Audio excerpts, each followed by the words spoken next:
We live in an age where we place an almost absolute faith in our maps.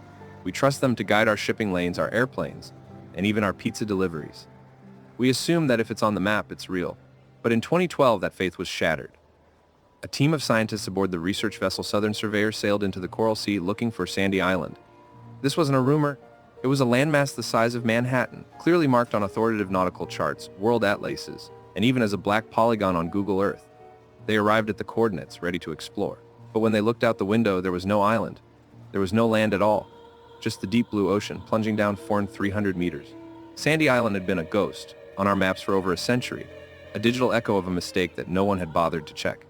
But while Sandy Island is a harmless curiosity of the digital age, history is full of map errors that were far more dangerous. For centuries, sailors chased phantom islands, lands born of optical illusions, myths, and human error. And on the flip side, they sailed into blank spaces on the map that hid terrifying realities.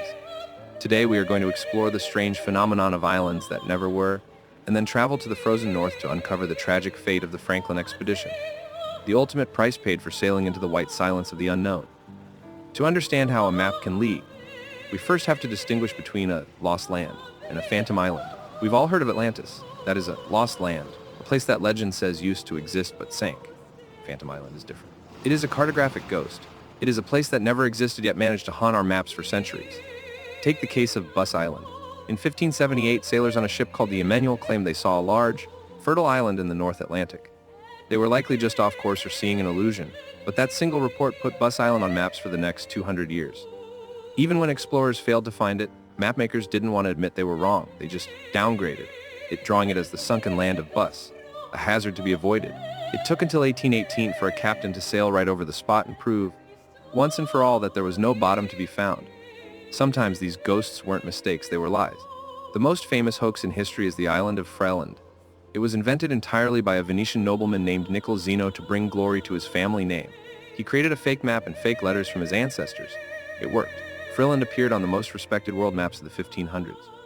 It was so convincing that when the explorer Martin Frobisher reached the real coast of Greenland, he thought he was at the fake island of Freeland and claimed it for England. But the most terrifying cause of these errors is the Fata Morgana.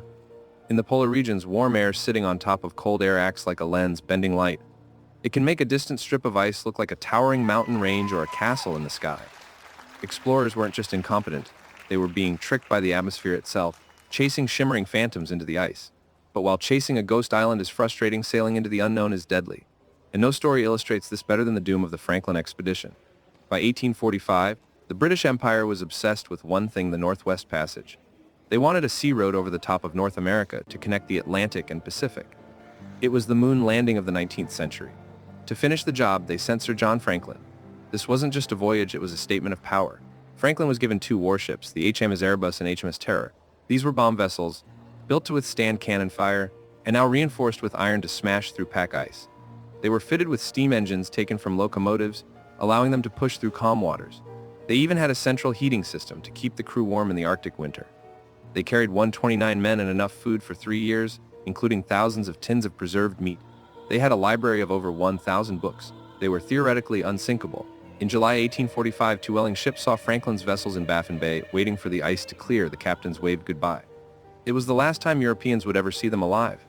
The ships sailed over the horizon and into a silence that lasted for years.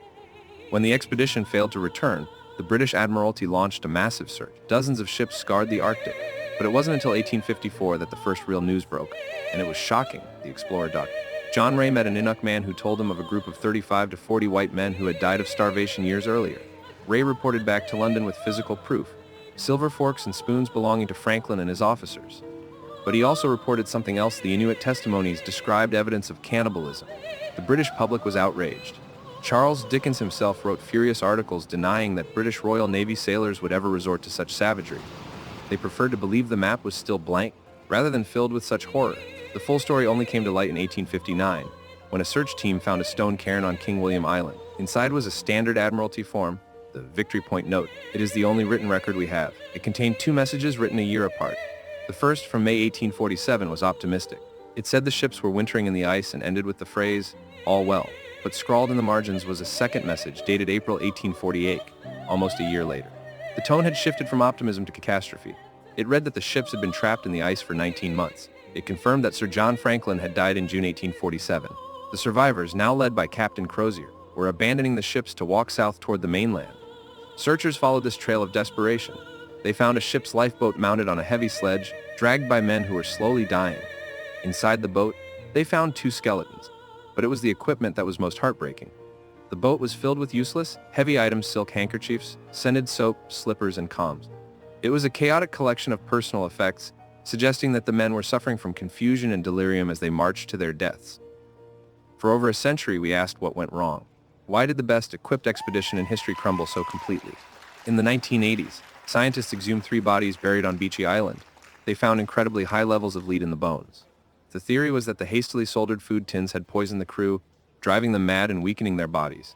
However, more recent science has refined this. While lead was a factor, the real killer was likely a combination of cold and scurvy, but specifically a severe zinc deficiency. Without fresh meat, their immune systems collapsed. They didn't just freeze, they wasted away, vulnerable to tuberculosis and pneumonia. And yes, forensic analysis of cut marks on the bones found on King William Island eventually confirmed what the Inuit had said all along. In the end, they were forced to consume the dead to survive. The final chapter of this mystery wasn't written until our lifetime. For 160 years, the Erebus and Terror were considered ghost ships. But in 2014, a Canadian search team finally located the HMS Erebus in shallow water. 2 years later, in 2016, the HMS Terror was found in a bay south of King William Island. The Terror was sitting 24 meters deep, in perfectly pristine condition. Windows were still intact. Plates were still on the shelves. It looked as if the crew had just stepped away. The return of these ships closed the book on the Franklin expedition. It reminds us that the blank spaces on our maps were not just filled in with ink, they were filled in with the lives of those who dared to go there. From the phantom shores of Sandy Island that fooled our satellites, to the tragic ice fields that claimed Franklin's men, these stories teach us a powerful lesson. A map is not the territory. It is just a drawing, a mix of knowledge, hope, and sometimes dangerous error. The only truth is out there, in the wind, the waves, and the ice. If you found this journey into the unknown fascinating, please leave a like and subscribe for more deep dives into history's shadows. I want to hear from you. Would you ever trust a map enough to sail into the unknown? Let me know in the comments below.